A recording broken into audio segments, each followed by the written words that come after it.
4 brasileiros na Sul-Americana, e nenhum deles tem caminho fácil. Mas um desses caminhos é visivelmente mais curto que os outros. A Conmebol definiu os playoffs e, olhando friamente, já dá para saber quem vai sofrer e quem vai passar com certa tranquilidade. Pois é, não é que a tabela seja injusta, é que a Conmebol sorteou os confrontos e, como sempre, alguns times olham para o adversário e pensam, ok, dá para ir. Outros olham e pensam, pô, tinha que ser logo agora. A gente vai destrinchar cada jogo de ida e volta dos playoffs, que rolam entre 21 e 30 de julho. Mas o que importa mesmo é entender quem tem vantagem real.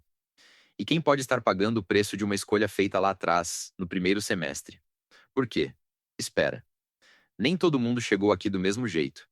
Alguns vieram da fase de grupos da própria Sul-Americana. Outros caíram da Libertadores. E isso, acredite, faz diferença. Vamos aos fatos. Na terça-feira, 3 de junho de 2026, a Conmebol divulgou a tabela detalhada dos playoffs da Copa Sul-Americana. Segundo o All Sport, que publicou a programação completa no mesmo dia, a fase será disputada entre os dias 21 e 30 de julho.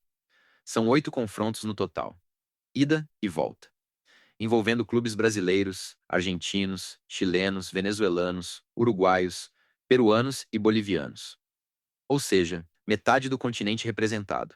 Os brasileiros na briga são 4: Santos, Vasco, Grêmio e Red Bull Bragantino. Cada um com um adversário diferente, cada um com um nível de dificuldade que varia drasticamente. A rodada de ida começa no dia 21 de julho, uma terça-feira. O Santos estreia fora de casa contra a Universidade Central, da Venezuela, às 21h30, horário de Brasília. No dia 22, quarta-feira, o Vasco visita o Independiente Medellín, da Colômbia, às 19 horas. No mesmo dia, o Red Bull Bragantino enfrenta o Sporting Cristal, do Peru, às 21h30. E no dia 23, quinta-feira, o Grêmio fecha a participação brasileira na ida. Visita o Bolívar, na altitude de La Paz, na Bolívia, às 19 horas. 4 jogos, 4 países diferentes, 4 realidades completamente distintas. Os jogos de volta acontecem entre 28 e 30 de julho, na mesma ordem dos jogos de ida. O Santos recebe a Universidade Central na Vila Belmiro, em Santos, no dia 28 às 21h30. O Vasco joga em São Januário, no Rio de Janeiro, contra o Independiente Medellín no dia 29, às 19 horas. O Red Bull Bragantino recebe o Sporting Cristal no estádio Nabi Abichedid, em Bragança Paulista, no mesmo dia, às 21h30. E o Grêmio fecha novamente.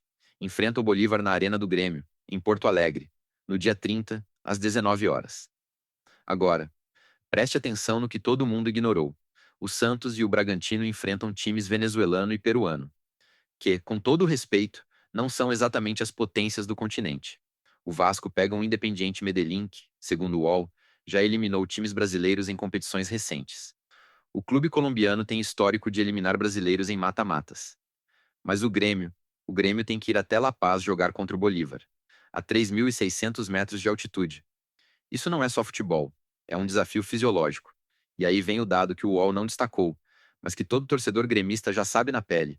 O Bolívar é conhecido por usar a altitude como arma há décadas. O Grêmio vai precisar de um resultado bom na ida, ou pelo menos um placar que dê para administrar. Porque na volta o Bolívar chega em Porto Alegre com a vantagem emocional de quem já fez o dever de casa em casa. Nas palavras de um analista do UOL, o fator altitude é real e pode definir a chave. Mas o que ninguém comentou foi isso. O Grêmio não caiu nessa chave por acaso. Ou melhor, a Conmebol sorteia, claro. Mas o Grêmio chegou na Sul-Americana vindo da Libertadores. E isso muda tudo. Times que caem da Libertadores para a Sul-Americana chegam nos playoffs com um retrospecto recente de derrotas pesadas. E o Grêmio viveu isso em 2025 e 2026. Enquanto isso, Santos e Vasco estão na Sul-Americana desde o início da temporada. Jogaram a fase de grupos, conhecem o ritmo do torneio, sabem como é enfrentar times menores com gramados duvidosos e arbitragem questionável. O Grêmio chega direto nos playoffs, sem esse aquecimento. E mais, enquanto o Santos enfrenta um Universidade Central, que, segundo a tabela publicada pela Conmebol, terminou em segundo lugar no Grupo E com apenas 8 pontos em 6 jogos, o Grêmio pega um Bolívar que passou em primeiro no Grupo C, com 13 pontos. É o brasileiro mais mal posicionado de todos. Não é dramático, é fato. O Grêmio enfrenta o adversário mais forte, na altitude mais cruel, sem ter passado pelo molho da fase de grupos. E aí? Será que a Conmebol podia ter equilibrado melhor? Pois é, provavelmente não. O sorteio é o sorteio. Mas a ironia é que o time que mais precisa se provar pegou o caminho mais duro. Isso reorganiza como você olha para a tabela. O Santos tem o adversário mais frágil tecnicamente. A Universidade Central somou só 8 pontos em 6 jogos na fase de grupos. E joga a volta em casa, na Vila Belmiro, com a torcida. O Bragantino também tem vantagem. O Sporting Cristal não é bicho-papão e o jogo de volta é em Bragança. O Vasco tem um confronto mais equilibrado, contra o Independiente Medellín, que já provou que sabe eliminar brasileiro. Mas jogar contra o Medellín em São Januário, com a torcida vascaína, pode resolver. O Grêmio, por outro lado, enfrenta a altitude de 3.600 metros, um Bolívar que passou em primeiro no grupo C e a pressão de ter sido rebaixado da Libertadores. A sensação que fica é que a Conmebol, ao definir a tabela, não criou favorecimento nenhum. Mas o sorteio da vida nem sempre é justo. E não é coincidência que o time que mais precisa provar algo no segundo semestre, o Grêmio, que vem de tropeços na Libertadores, tenha recebido o caminho mais duro.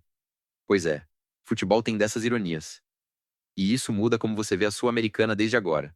Não como um torneio de consolação, mas como um termômetro de quem realmente está preparado para competir. A Sul-Americana de 2026 promete emoção do começo ao fim. Santos enfrenta a Universidade Central nos dias 21 e 28 de julho. Vasco pega o Independiente Medellín nos dias 22 e 29. Bragantino enfrenta o Sporting Cristal nos dias 22 e 29. E Grêmio encara o Bolívar nos dias 23 e 30. 4 brasileiros lutam por uma vaga na fase seguinte. Quem passa? Quem cai? Manda nos comentários. Qual desses 4 brasileiros tu acha que avança? E por quê? A gente está moldando esse canal junto e tua opinião entra no próximo vídeo.